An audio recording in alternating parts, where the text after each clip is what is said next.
चल देखो इधर, इसका क्या करना है, गुणा लिखना है। क्या करना है, अब देखो पहले ये भी देखना है इसकी कंडीशन की लिखा कैसे है, ठीक है।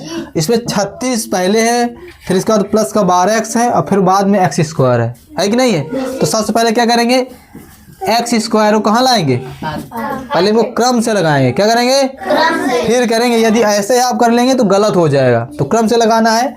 एक्स स्क्वायर को पहले लिखेंगे, फिर 12x और फिर 36, ठीक। इतना करने के बाद करना क्या है, सबसे पहले किनारे किनारे गुणा करना है। किसे करना है, मतलब इसका फैक्टर करना होता है बीच वाले का। किसका करना होता है, बीच वाले का। लेकिन किनारे किनारे का गुणा करेंगे तो इसका फैक्टर करने में काम देगा वो, ठीक है। तो अब सोचो एक्स स्क्वायर का 36 के साथ गुणा करोगे तो क्या आएगा,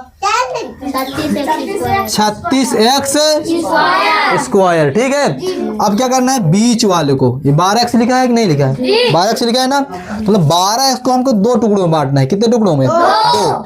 हमारी सोच ये होना चाहिए कि जो दो टुकड़े होंगे उनके दोनों के गुणा करेंगे तो हमारे 36x स्क्वायर आएगा, और यदि जोड़ रहे हैं घटा रहे हैं तो क्या आना चाहिए, 12x ही आना चाहिए। कितना आना चाहिए, 12x। तो हम पहले सबसे पहले ध्यान में ये लाएंगे कि इनका गुणा करने में 36x स्क्वायर कैसे आएगा, बाद में जोड़ेंगे। अक्सर क्या हो जाएगा, जब तुम्हारा गुणा सही आएगा तो जोड़ भी उतना आ जाएगा, नहीं आएगा तो फिर दूसरी चीज ले ली जाएंगी, ठीक है। तो सोचो 12 है, छाछंग 36 आ रहा है कि नहीं आ रहा, और 6 हो रहा है बस। अब समझ गए हम यहाँ से कि 6x प्लस 6x ले लेंगे तो 6 12 और x हो जाएगा, और गुणा करेंगे तो 6 x का, मतलब हम जो इसके फैक्टर करेंगे 12x के तो 6x होंगे, होगी नहीं होंगे। बस सेम चीज जो किनारे किनारे वाली होती है उसको कुछ नहीं करना होता है, कुछ भी नहीं करना, जैसा लिखा उसको वैसे ही लिख लो, एक्स स्क्वायर प्लस, लेकिन इस बीच वाले को जो हमने फैक्टर किए है ना दो टुकड़े में, इनके, ठीक है। तो इसको दो बराबर भागों में बांट लो, ठीक। अब देखो, अब ये जो फैक्टर किए हैं 6x प्लस 6x लिख लिया, किनारे वाला वही 36 है तो इतना हो जाए। कोई दिक्कत है क्या, कोई दिक्कत नहीं है। अब हमको यहाँ से कॉमन लेना है। क्या लेना है, कॉमन कैसे लेंगे, हमको दो के दोस्त इनके बना लेना है कि दो दोस्त हैं मान लो, ठीक है।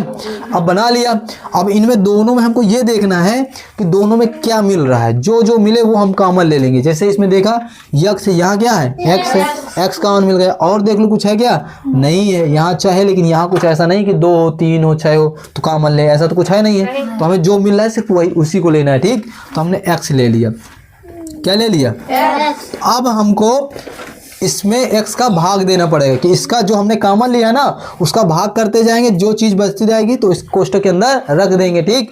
तो इसका भाग देना है एक्स स्क्वायर में, ऐसे एक्स स्क्वायर में देंगे x का भाग। देखो ये एक्स स्क्वायर जो लिखा है इसका मतलब ये है x गुणे, यही तो है इसका मतलब। तो देखो x से x कट जाएगा तो क्या बचेगा, x, तो यहाँ लिख देंगे x।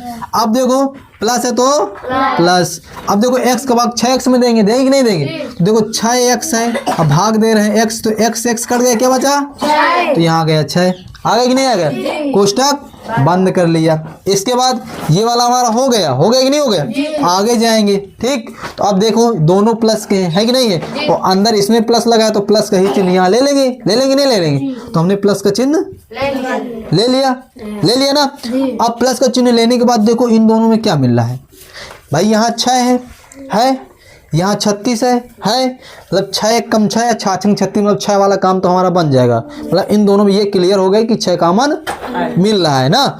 यहाँ x है क्या, यहाँ x है क्या, नहीं, मतलब x कॉमन केवल क्या मिल रहा है, 6, तो बस 6 लिख लेंगे, लिख लिया। अब 6 का भाग इसमें देंगे, जैसे यहाँ भाग दे रहे थे ना, अब बताओ 6 का भाग 6x में देंगे तो 6 से 6 कट जाएगा, क्या बचेगा, x है तो बचेगा, तो यहाँ पे x रख दिया कि नहीं रख दिया। अच्छा आगे चलेंगे, पहले इस चिन्ह का अंदर गुणा कराएंगे भला, कभी कभी क्या होता है यहाँ माइनस का होगा अगर, तो यहाँ प्लस माइनस का माइनस चिन्ह आएगा। अभी तो यहाँ प्लस है तो प्लस का क्या आएगा, प्लस। अब 6 का भाग 36 में देंगे, 6 कितने बार जा रहा है, तो 6 लिख देंगे। देखो हम कैसे समझ जाएंगे हमारा सही की गलत है, अक्सर यहाँ पे जो आपका मिलेगा मैच करेगा, अगर सेम आ रहा है तो इसका मतलब क्या है, आपको गुणनखंड, और अगर सेम नहीं आ रहा है इसका मतलब कहीं आपने क्या कर दिया, गलत। तो यहाँ से सेम है कि नहीं सेम है? जब सेम हो जाए तो मतलब सही है, तो आगे भी अभी लगाना है। क्या करना है? इनमें से एक लिख लेना है, इनमें से एक, x प्लस 6, ठीक। और दूसरे में ये बाहर वाला x प्लस ले लिया, लेकिन ले लिया कि नहीं ले लिया? अब क्या करना है? यहाँ देखना सेम तो नहीं लिखा है, लिखा है सेम कि नहीं लिखा है? सेम लिखा। अगर सेम ना लिखा होता तो हमारा यहीं तक सवाल सही था, लेकिन अगर सेम लिखा है तो एक स्टेप और बढ़ा लेंगे। क्या करेंगे? x प्लस 6 लिख लेंगे, लिख लिया, और घाते 2 लगाएंगे। ऐसा क्यों? ऐसा क्यों? क्योंकि देखो यहाँ पे क्या है में, ये गुणा में। जब मान लो 4 गुणे 4 लिखा हो तो इसको 4 घाते 2 लिख सकते हो कि नहीं लिख सकते हो? लिख सकते हैं। तो जब ये 2 बार है तो हम इसको घात 2 लगा लिया, बस इस तरह से आपको कर लेना है। ठीक, समझ में आ गया? तो ऐसे ही अच्छे बेसिक गणित कंप्लीट करने के लिए इस चैनल को सब्सक्राइब कर लीजिए।